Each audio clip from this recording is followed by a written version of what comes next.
You're listening to Inside the Village, where all news is local and no topic is off limits. So help me, Bob, it's bully in the alley. Hey, bully in the alley. So help me, Bob, across the Village Media Network and around the world on the... That's true. I guess technically. It is technically true. The World Wide Web. That's right.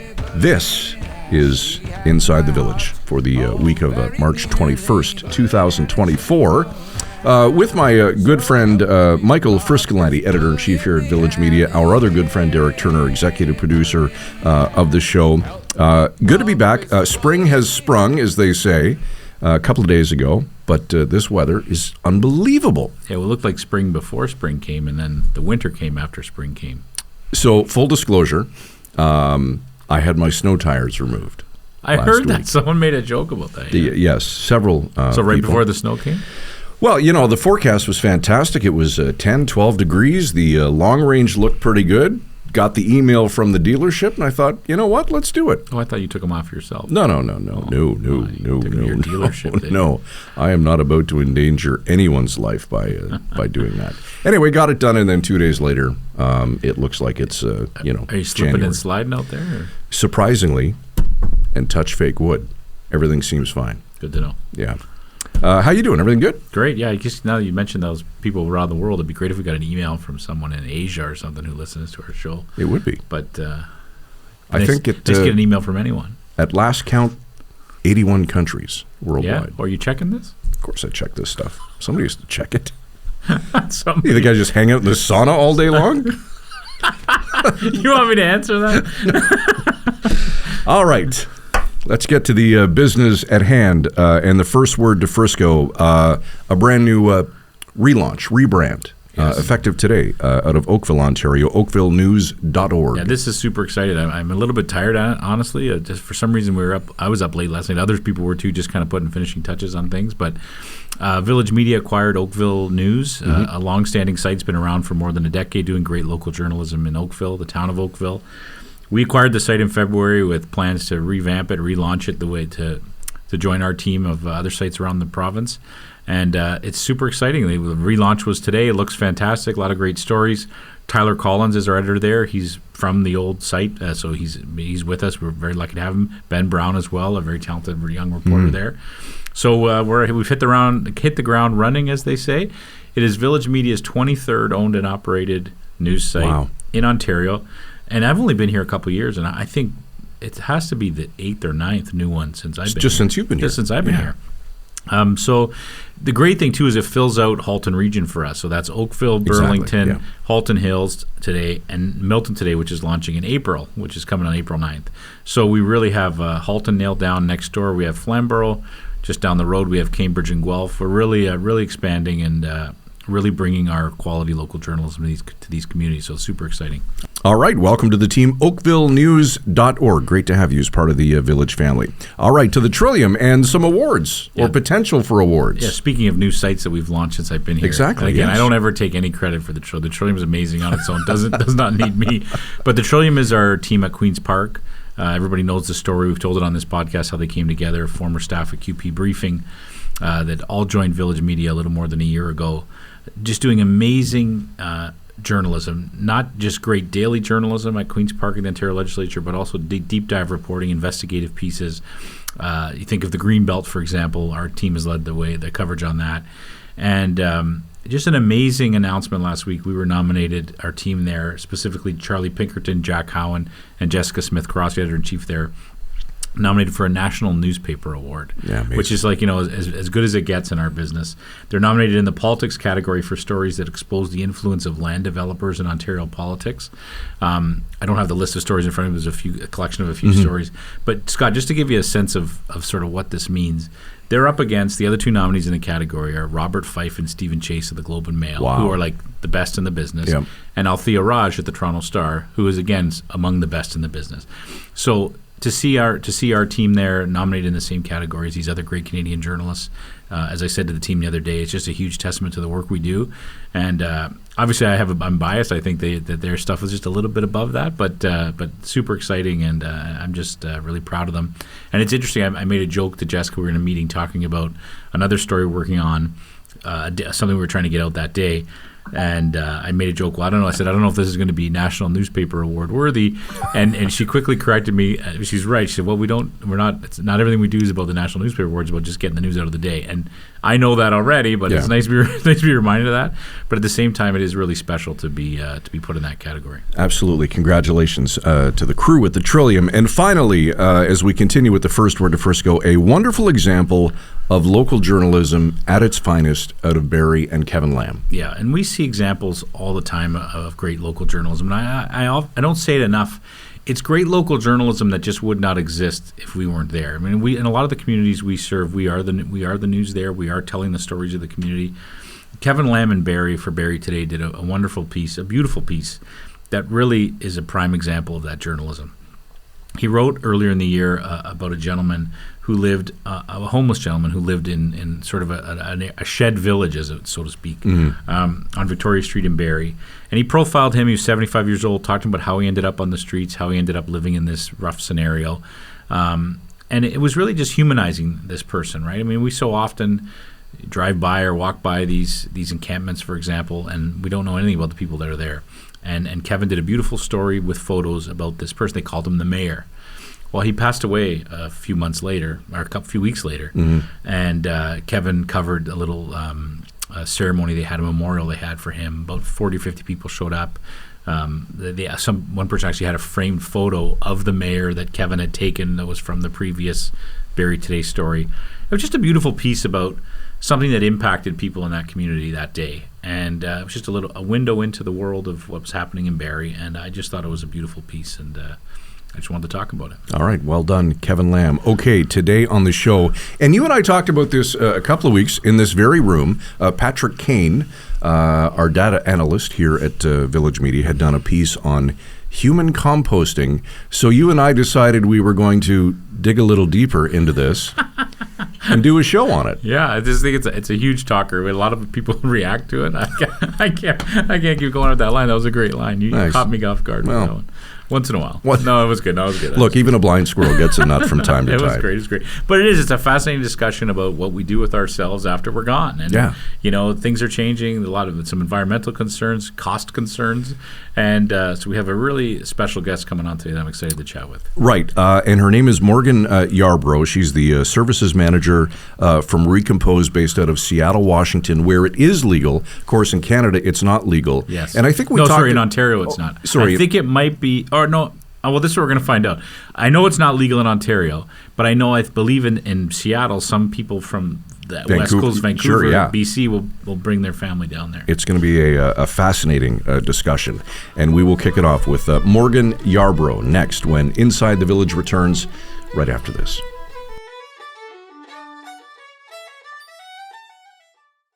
Reporters, editors, and journalists who go the extra mile to get the story and get it right. Go behind the scenes with those who cover the stories that matter most to you and your community.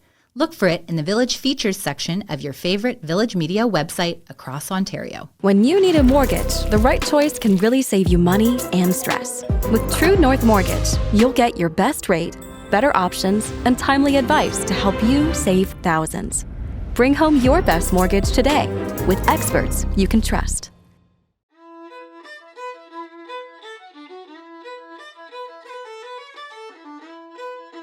Welcome back to Inside the Village with Michael Friscolanti, editor-in-chief here at Village Media. I'm Scott Sexsmith. Very pleased to have with us on the program today Morgan Yarbrough. Morgan is the services manager from Recompose Funeral Home in Seattle. Morgan, welcome to Inside the Village. It's great to have you here. Thanks so much, Scott. It's good to be here. All right, we're talking human composting. And Morgan, I think the best place to start is at the beginning. Your funeral home was the first to offer this service. Can you tell us what exactly it is and why you do it? Yeah, that's right. So our founder and CEO, Katrina Spade, kind of pioneered this process. We opened at the end of 2020, and we started with about 10 what we call vessels. And these are individual containers that we put folks inside to make this process happen. So we start with a mixture of plant materials, wood chips, alfalfa, straw, those sort of things that we source locally. We make a nice bed of those for the client to go inside of this vessel, and then we also cover them with a nice blanket of the same materials. So you are cocooned inside of this vessel with these natural materials, and all of these are carefully calibrated to optimize the composting process.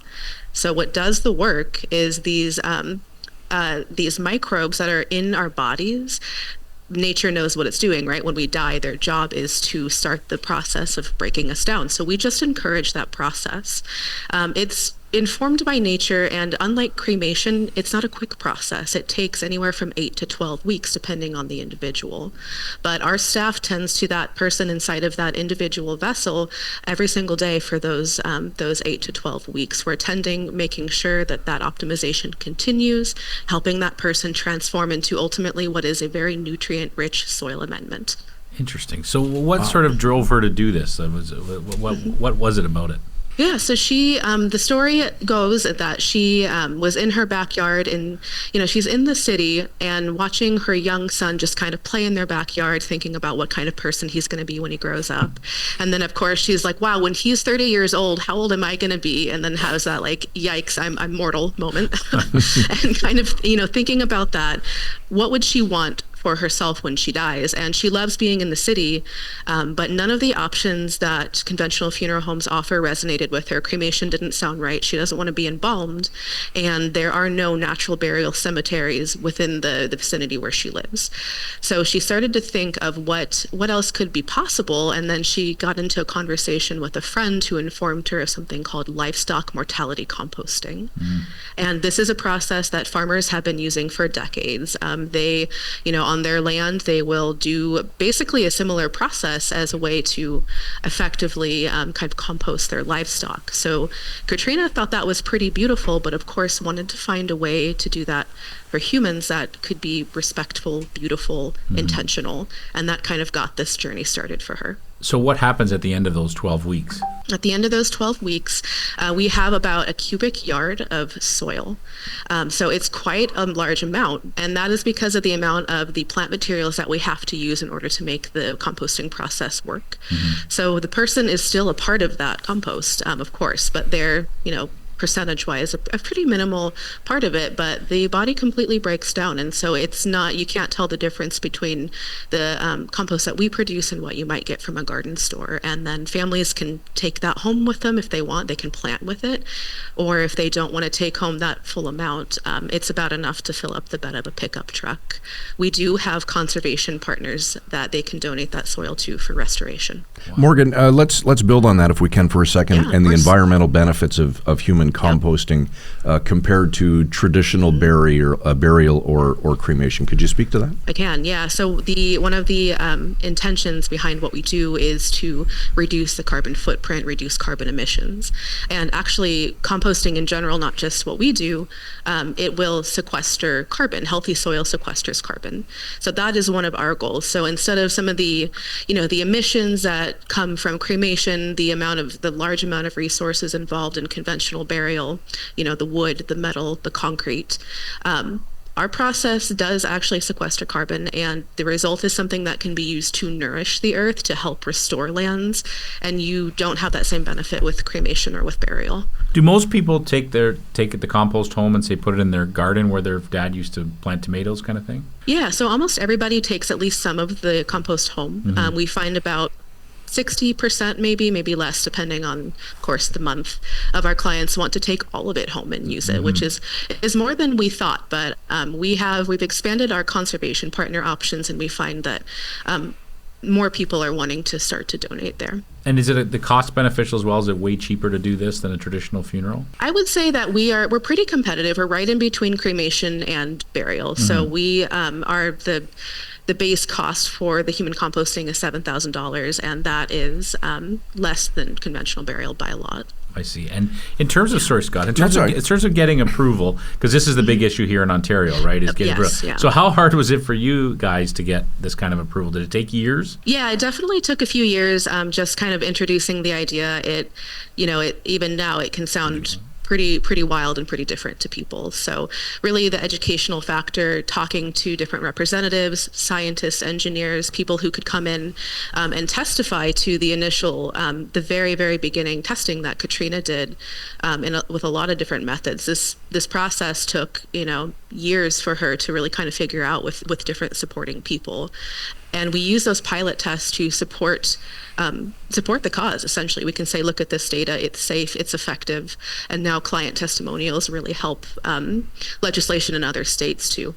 So, Morgan, is it because of all the red tape and bureaucracy that you have to go through to get to this point that, that's why everyone isn't doing it? I mean, I know it's only available in a handful of states in the United States, and of course not available here in Canada yet. And on the surface, it sounds like a great idea. So why isn't everyone doing it, and is that why? Yeah, that's exactly right. Each state has their own mortuary laws, and it is not easy to change those. You have to essentially start from the ground up, find a representative who feels comfortable and excited about the bill, and even then, depending on the political environment in that state, even if there's support, it still may not pass. Like California, for example, it took a few passes before it actually went through. So it's really just the difficulty in passing a bill to begin with, and also, again, the educational piece. we've had these two options for so long, and it's really just kind of built into our society. So, funeral law is slow to change, and so is the mentality around it. So what about the critics of this as an option? Some who may raise concerns about potential health risks associated with handling human remains, the spread of pathogens, contaminants. What do you say to those people? Yeah, we do pretty thorough testing. So the state of Washington has requirements for, more or less quality control, and we do test for pathogens, and we test for heavy metals as well to ensure that what we're giving to families is safe. And the process does kill off most pathogens. There's a few that, if we know the person has it, we can't accept them. They can't undergo this process, such as, Ebola, active tuberculosis, things like that, but things that you generally know in advance. So I definitely understand the concern for the health risk, but with the testing that we do, we know what we're giving back to people is safe. And again, it's been supported by all the pilot testing that Katrina has done for many years. Morgan, do you have Canadian clients come down from British Columbia to use your services? Not yet, but we have a lot of people from BC who contact us and who want to do that. And I've spoken with funeral homes up there who are willing to do the transport. Okay. And do you have a ballpark of how many clients you have had over the years come through and use your services? So to date, we've had, I believe we're about 390 clients since we opened in 2020. Wow, that's a lot. At the December of 2020. That's more than that. And sir, this is a really dumb question, but do people come visit? Like, do they come check on their loved one while they're there for those 8 to 12 weeks? Yeah, sometimes they do. So we right now, we're a pretty small team. We're by appointment only, but we do offer, if somebody asks, we'll offer them some time to come into the facility, and they can't be right where those vessels are just because there's privacy concerns, and there's also just kind of safety concerns because it is in more or less what was once a warehouse that we kind of built out for our needs, and we have to use certain equipment to do our job. So that's why we typically don't let folks back there directly, but they're welcome to come sit in our facility if they want to spend some time here. Interesting. Because you're the first ones who've done this, I can imagine you get asked a lot of questions by people who are trying to do this. So you've probably been talked to people from the other states, for example, who've been allowed to do it since then. In Ontario, the government spent 4 years asking people here for feedback on whether we should do it. What would you say to a government official here in our province if they asked you about this and what the benefits are? I know you've spoken about a lot of them, but what would be your key message to them? Yeah, I would say that there is many benefits. One of them really is, there are so many pressing environmental concerns, and this is one way to do our part as our last act on Earth to help solve a problem. So I think that it says a lot for representatives who are willing to kind of be champions of that. But also, we need to listen to each other, and you need to listen to your constituents. And there are so many people in support of this, and we have so many client testimonials of how it has changed their view of death. It has been healing for them, and they feel that, it's okay if you don't want to choose this, but you should still have the choice. And we're big proponents of individual choice. And I think if, you are coming in as a representative, as a politician, be open-minded to give your constituents more choice.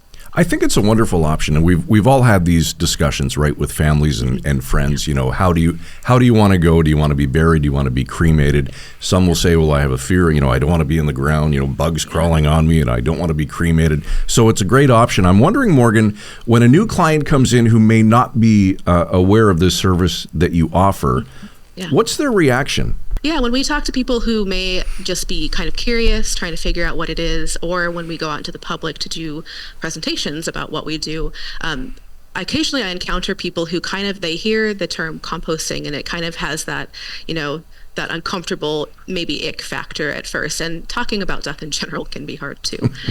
But if they're willing to kind of stick with you, to have a true conversation with you, we want to hear them out, and we want, of course, them to hear us out. And I find oftentimes once you have that genuine conversation, you educate and you hear each other, then oftentimes people will come around, even if it's not for them. They'll understand why people want it. It is an uncomfortable conversation, right? I kind of live near a large cemetery, and I drive by it all the time. Yeah. And there's the walls, whatever they call them, mausoleum. the big walls where people put like a shelf, right? Yeah. And people line up in the morning to buy these things from the city when they go on sale, tens of thousands of dollars, to have your casket put in there in this freezing cold wall for however long. Eternity. Yeah. I don't know if it's forever, but I'm sure it's for a while. But I don't grasp that. And I've had arguments with a lot of people. I said, why would you even care about that? Like, once you're gone, why do you want this thing? It's not my thing. I know it's some people's thing, right? Yeah. So this, to me, I agree, does make a lot of sense. And why not give people that choice? You want to be in a wall? That's fine. But some people would want, I think that's the key, is the choice. Yeah. That's exactly right. I'm a big proponent of education just in general, but of being able to choose what feels right for you. Death is scary, but it's something that we all have to go through. And whatever people can do to kind of come to terms with that and feel at peace, I'm pro that, even if it's not necessarily coming to recompose. Mm-hmm. But I always feel like you should base your choices on education, right? Morgan, I know it's early and you've only been doing this for a couple of years, but any studies or research that have come out that tell us what the effects on the soil may have with human composting? Yeah, it's still pretty early, but we do have folks who are kind of work with our soil scientist, Dr. Lynn Carpenter-Boggs, who's been with us pretty much every step of the way, and they are performing those studies right now. I'm looking forward to reading the reports, but they're not ready quite yet. This may be a really personal question, Morgan, but I'm sure you've been asked it. Have you given thought to this? Is this what you would want to do when that time comes? Yeah, certainly. I've been in the industry for over 8 years now, and even before that, I was, to my parents' displeasure, perhaps pretty keenly aware of death and interested in asking all those questions. So, yes, I do believe that I want, cremation is definitely not for me. I've been an embalmer. That's not for me either. Mm-hmm. I want to be able to continue in the natural cycles of the planet, and this is the most direct way to do that. So I've had that discussion, both for myself and my partner, and it's what's resonating for us. Well, it's interesting, right? We talk about this all the time. Death is one of those things. Sometimes you're in a profession as a journalist, we often cover death and destruction, so we're a little more close to it, and you become a little numb to it. So you're okay having these conversations. Some people don't want to touch these conversations with a 50-foot pole. And that's just the way it is. Is there anything we didn't ask you at all, Morgan, that you think people should know about this issue? I think you covered a lot of the major bases. I would say a lot of the questions that we get asked, we are a full service funeral home, so it's not just like the composting is the only part we do. We also have a really beautiful facility where we offer clients the option to come in and have ceremonies as well. That we have a couple of spaces for that, and one that I like to talk about that's unique to Recompose is called our Cedar Room. And it's a place where people can come in if they want to do, if they have a religious background that requires ritual bathing, we can offer that. If people want to, do mom's hair or her makeup one last time or just hold her hand, we offer that space too. And it's kind of informed by the practices of more or less home funerals or family-led death care for those who want that. it's a new concept to a lot of people. So we have funeral directors here to guide them through that. But that's one of the things that I find really gratifying about what Recompose offers. And every client I've had use that has reported back to me how impactful and how healing it is to be able to step in and perform their own death care for their person as like a last act of care. And you're a part of the process. You feel involved, right? That's exactly right. Yeah. I've had clients who come in and they want to do everything themselves. They're like, just open the door for me and then get out of here. And I love that. I love that they have that confidence, even if they've never done it before, but they have that desire to do so. We're always there to help, but it's so interesting to see how many people want to take that on. Wow, fascinating stuff. Morgan Yarbrough, Services Manager at Recompose in Seattle, Washington. Morgan, this has been a great conversation. We appreciate your time today. Thanks for joining us on ITV. Thanks, you both. It's been a pleasure.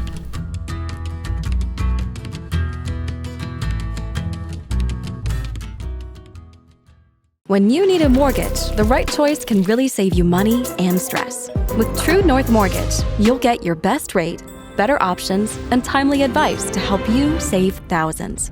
Bring home your best mortgage today with experts you can trust. Reporters, editors, and journalists who go the extra mile to get the story and get it right.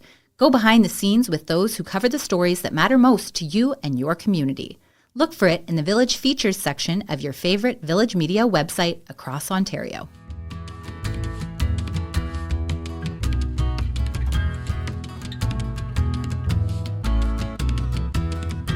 Back to wrap on another episode of Inside the Village with Derek Turner, executive producer, Michael Friscolanti, editor-in-chief.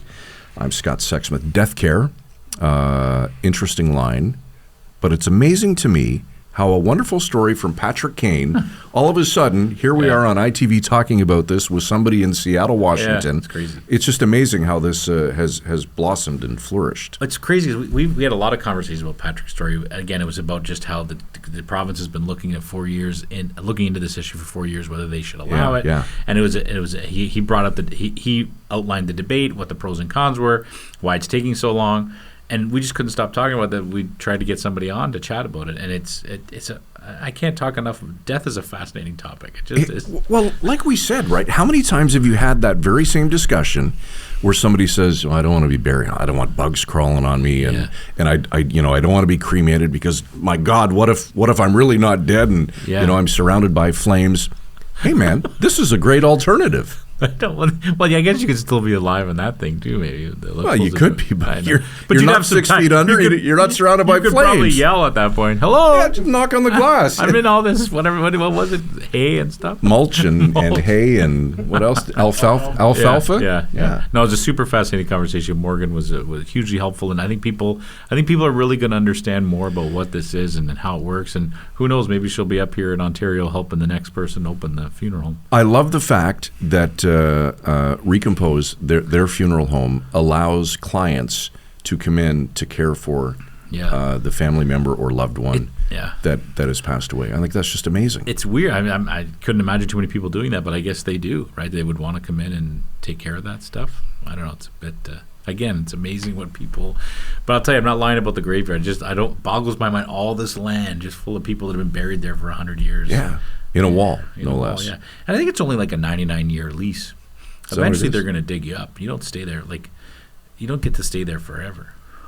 I don't know, man. I'm going to be dead, so I don't really care. Well, but that's the whole point. I know. Why would you line up to get a spot when you're going to be dead? Is it like a status thing? Yeah, I said go buy a condo or something. I got dad a spot on the wall. Yeah, it's on the 6th floor. Like, I got the penthouse. Who cares? The penthouse at the mausoleum. I know. It's just... We're going to get some hate mail from funeral. Again, Michael Friscolanti, 298 Queen Street.